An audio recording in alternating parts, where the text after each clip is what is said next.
aga ma vaatan sulle silma, ma ei usu sind, noh. Sorry, ma ei usu sind.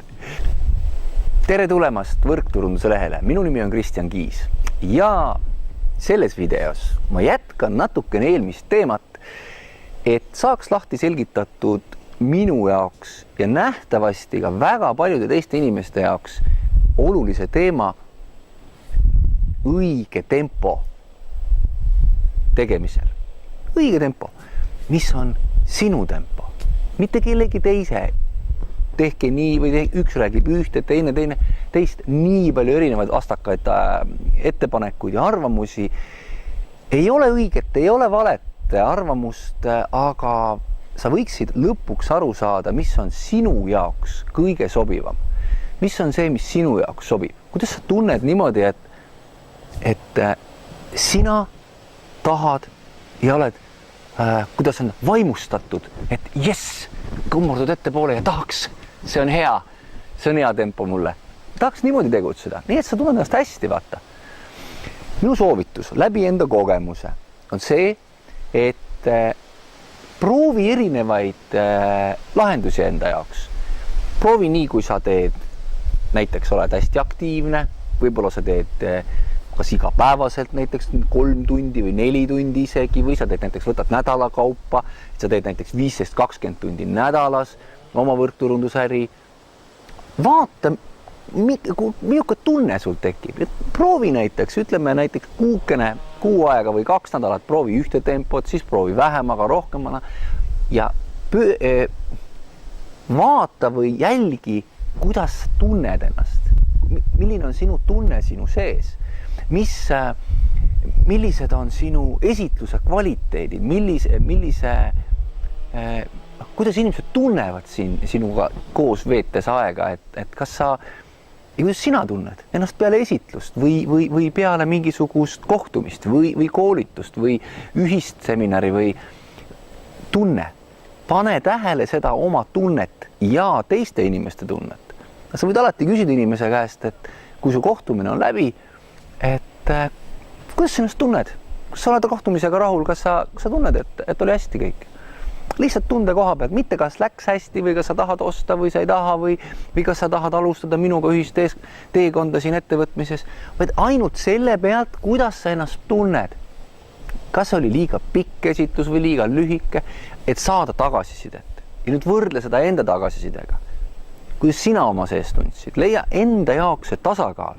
See on kõige olulisem, sest et inimesed, mul üks sõber ütles väga hästi, ma pakun, see oli üks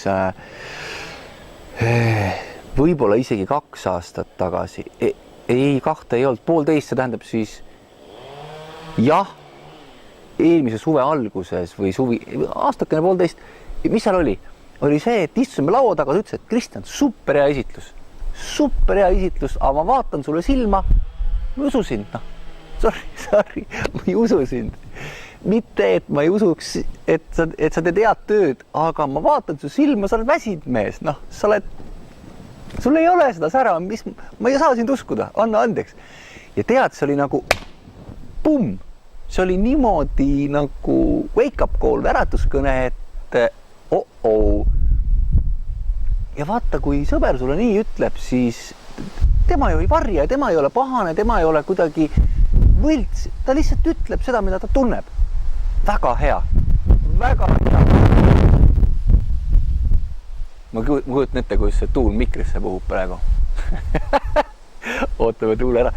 Et väga hea tagasiside oli. Ja mida ma sellega tahan öelda, on see, et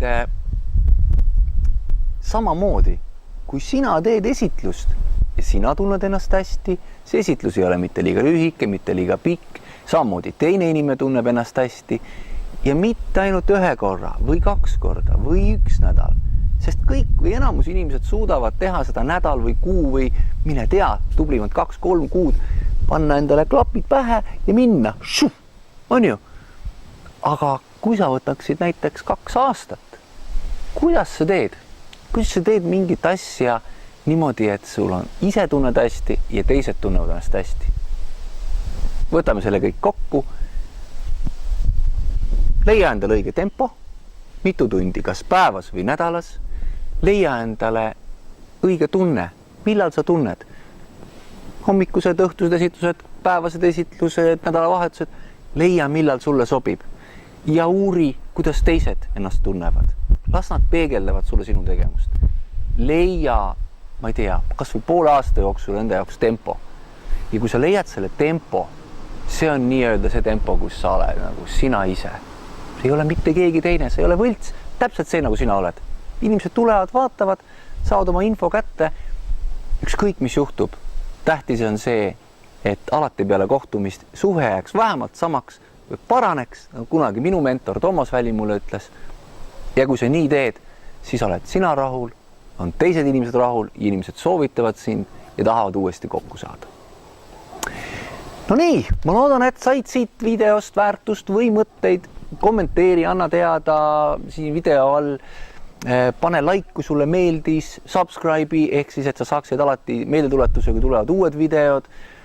Ja minu soov sulle on, et ka sina sooviksid saada professionaalseks võrkturundajaks, sest et meil on parem tulevik. Nüüd lähme ja räägime sellest tervele maailmale. Mina tänan.